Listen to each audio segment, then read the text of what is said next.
4 விஷயங்களை கொண்டுதான் ஒரு வலிமையான சமூகத்தை ஸல்லல்லாஹு அலைஹி வஸல்லம் உருவாக்குனாங்க. ஒன்று, மக்களை அல்லாஹ்வோடு இணைச்சாங்க. மக்களை நம்ம கூட இணைக்க கூடாது, மக்களை அல்லாஹ்வோடு தான் இணைக்கணும், மக்களை குர்ஆனோடு இணைக்கணும், மக்களை நபியோடு இணைக்கணும். அதுதான் நம்முடைய பலம்.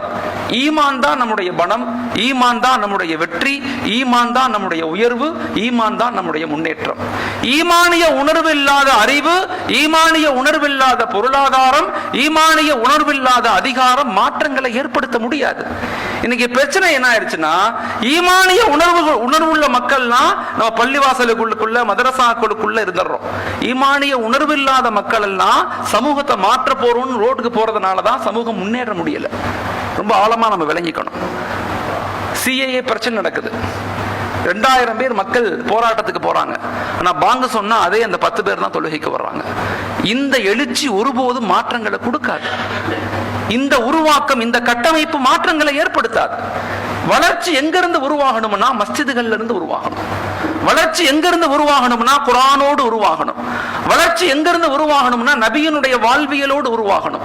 ஈமானிய பாதுகாப்பு இல்லாம எவ்வளவு பெரிய வளர்ச்சி எங்களுக்கு ஏற்பட்டாலும் அது எங்களுக்கு மன அழுத்தத்தையும் பொறாமைகளையும் மோசமான விளைவுகளை கொடுக்குமே தவிர, ஈமானிய உணர்வுகளோடு நம்ம இருந்துட்டோம்னா எங்களை யாரும் எதுவும் செய்ய முடியாது. எங்களுக்கு பயங்கள் கொடுக்கத்தான் படும், அழுத்தங்கள் கொடுக்கப்படும், மிக மோசமான இறுக்கங்கள் கொடுக்கப்படலாம். நம்ம அதை பத்தி யோசிக்கவே தேவையில்லை. நாம ஒரு இலக்குகளை உருவாக்கி அந்த இலக்குகளை நோக்கி திரும்ப திரும்ப திரும்ப முயற்சி செய்யணும். அடிக்கடி நான் எங்க மாணவர்கள்ட்ட சொல்லுவேன், பாத்திலை விட ஹக்கு 700 மடங்கு ஆற்றல் படைத்தது, பொய்யை விட உண்மை 700 மடங்கு ஆற்றல் படைத்தது. பாத்தில் தன்னை வளர்க்கறதுக்கு தான் நிறைய அதிகாரம் தேவை, நிறைய ஆயுதங்கள் தேவை, நிறைய நபர்கள் தேவை, நிறைய ஹியூமன் ரிசோர்ஸ் தேவை. ஹக்கு நிலைநாட்டுறதுக்கு கொஞ்சோண்டு முயற்சிகள் போதும், சின்ன சின்ன முயற்சிகள் போதும். அதனாலதான் ஒரு மனிதன் ஒரு தவறு செய்தால் ஒரு தவறு தான் எழுதப்படும், ஆனா ஒரு நன்மை செய்தால் 10 to 700 மடங்கு எழுதப்படும். தீமையை செய்வதற்கு வினைகள் ஆட்டணும், தீமையை செய்யணும்னா செய்யணும். ஆனா நன்மைகள் அப்படி அல்ல. நன்மைகளை நினைச்சாவே உலகத்துல மாற்றங்கள் ஏற்படும். நேத்து தான் நான் படிச்சேன், மாஷா அல்லாஹ் ரூமி ரஹ்மத்துல்லாஹி அலைஹி மஸ்னவி ஷரீஃப்னு சொல்லி ஒரு கிதாபில் சொல்றாங்க, ஒவ்வொரு மனிதனும் ஒரு பிரபஞ்சத்துக்கு தகுதியானவன். ஒவ்வொரு மனிதனுக்குள்ளவும் ஒரு பிரபஞ்சம் இருக்குது. நீ மாறுவதை கொண்டு இந்த உலகம் மாற்றம் அடையும், நீ எழுச்சி அடைவதை கொண்டு இந்த உலகம் மாற்றம் அடையும், நீ தப்பு செய்வதை கொண்டு இந்த உலகம் பலகீனமாகும் சொல்றாங்க. நான் வாழ்க்கையில் அதை உணர்ந்து உங்கள்கிட்ட சொல்றேன். நான் சமீபத்தில் ராமநாதபுரம் போயிருந்தேன் ஒரு மீட்டிங்காக. அங்க உள்ள சாம்பர் மீட்டிங், மாஷா அல்லாஹ். அங்க உள்ள வெளிநாடு வாழ் மக்கள் எல்லாம் ஒன்று சேர்ந்து அந்த ஊரினுடைய வளர்ச்சிக்காக எல்லாரும் உட்கார்ந்து பேசினாங்க. அந்த மீட்டிங் முடிச்சுட்டு வந்துகிட்டு இருந்தேன். வரும்போது நான் ஃபர்ஸ்ட் கிளாஸ்ல வந்துகிட்டு இருந்தேன் ட்ரெயின்ல. அப்ப ஒரு வயதான பாட்டி உட்கார்ந்தாங்க, 50-55 வயசு இருக்கும். அந்த அம்மா உட்கார்ந்தாங்க. அந்த அம்மா முட்டியை பிடிச்சுக்கிட்டே உட்கார்ந்தாங்க. அந்த அம்மா பார்த்துக்கிட்டே இருந்தேன். அந்த அம்மா கொஞ்சம் நேரம் என்கிட்ட பேசினாங்க. ஆனா அந்த அம்மா கேட்கல, எனக்கு முட்டி வலியா இருக்கு, எனக்கு மேல படுக்க முடியாது, கீழே படுக்கணும்னு கேட்கல. இப்ப நானா புரிஞ்சுக்கிட்டேன், அம்மா நீங்க கீழே படுங்க, நான் மேல அப்பர்ல படுத்துக்கிறேன் அப்படின்னு சொன்னேன். அந்த அம்மா ரொம்ப சந்தோஷம், அப்படியா ரொம்ப நன்றிங்க பாய், நான் எப்படி கேட்கணும்னு நினைச்சேன் அப்படின்னு நம்ம புலம்பிட்டு அந்த அம்மா நம்பர்லாம் வாங்கிக்கிச்சு. கொஞ்ச நேரத்துல டிடிஆர் அங்கிருந்து வந்தார். டிடிஆர் டிக்கெட்டை வாங்கி பார்த்துட்டு அந்த அம்மாட்ட சொன்னார், அம்மா உங்களுக்கு இது சீட் அல்ல, உங்களுக்கு 3rd கிளாஸ் தான் சீட்டு, நீங்க அங்க போங்கன்னு சொல்லிட்டார். அங்க பார்த்தா அதுவும் அப்பர், அந்த அம்மானால ஏற முடியாது. அந்த அம்மா என்கிட்ட கேட்க வருத்தப்படுது, அப்படி யோசிக்குது. இப்ப நான் சொன்னேன், பரவாயில்லங்கம்மா நீங்க இங்கேயே என் இடத்துல படுத்துக்கங்க, நான் என்ன செய்யறேன் 3rd கிளாஸ்க்கு நான் போயிடுறேன். நாங்க போயிட்டேன். வாழ்க்கையில என்ன மாற்றங்கள் ஏற்படுதுன்னு பாருங்க. நான் அங்க போயிட்டேன்.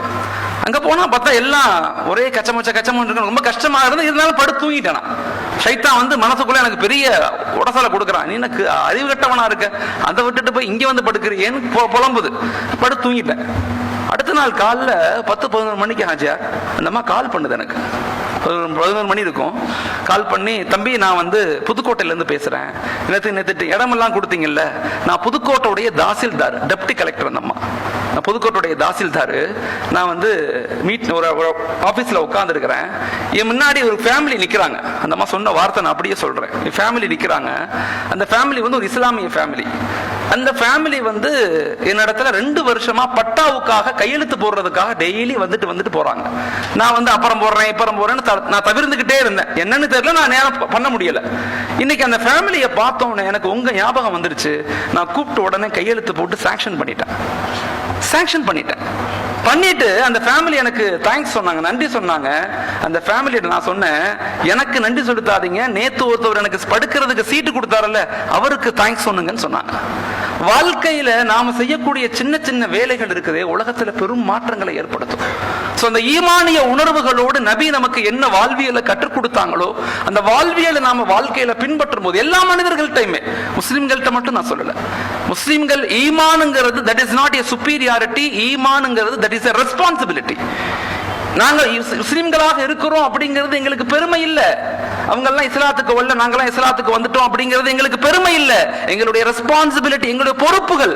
நாங்க முன்ன வந்திருக்கோம், அவங்க பின்னாடி வருவாங்க இன்ஷா அல்லாஹ். இப்ப எல்லா நிலையிலும் எல்லா மனிதர்களையும் நேசிக்கக்கூடியவங்களாக மாறணும் நம்ம. அப்ப ஈமானிய உணர்வு தான் நம்மளை உருவாக்கும், பாதுகாக்கும், மேம்படுத்தும். அதனால இந்த உலகத்தை பார்த்து நாங்க பயப்படவும் கூடாது, இந்த உலகத்துல நாங்க மயங்கியும் போயிடக்கூடாது. ரொம்ப ஆழமா நம்ம விளங்கிக்கணும். இந்த உலகத்தை பார்த்து நாங்க பயப்படக்கூடாது. எந்த நிலையிலும் இந்த உலகம் எங்களை பயமுறுத்தத்தான் செய்யும், ஆனா பயப்படக்கூடாது. நாங்க வலிமையாக இருக்கணும்னா எங்கள்கிட்ட ஈமானிய உணர்வுகள் இருந்தா எல்லா நிலையிலும் நாங்க வலிமையாக மாறுவோம். எங்கள்கிட்ட சில நண்பர்கள் கேட்பாங்க, எப்பயுமே நீங்க பிரிஸ்கா இருக்கீங்களே, காரணம் என்ன? காரணம் என்னன்னா, எப்ப இபாதாத்துகள் அதிகப்படுத்துறோமோ, அல்லாஹ்வுடைய நினைப்புகள் எங்களுக்கு எப்ப அதிகமாகுதோ அப்ப இயற்கையிலேயே நாங்க வலிமையாக மாறிடுவோம், வலிமையாக மாறுவோம். அப்ப இது ரொம்ப ஆழமா நம்ம விளங்கிக்கணும். அப்ப நபி செஞ்ச முதல் பணி என்னன்னா, மக்களை அல்லாஹ்வோடு இணைக்கக்கூடிய பணி தான். அதுதான் நம்முடைய அடிப்படையான விஷயங்கள்.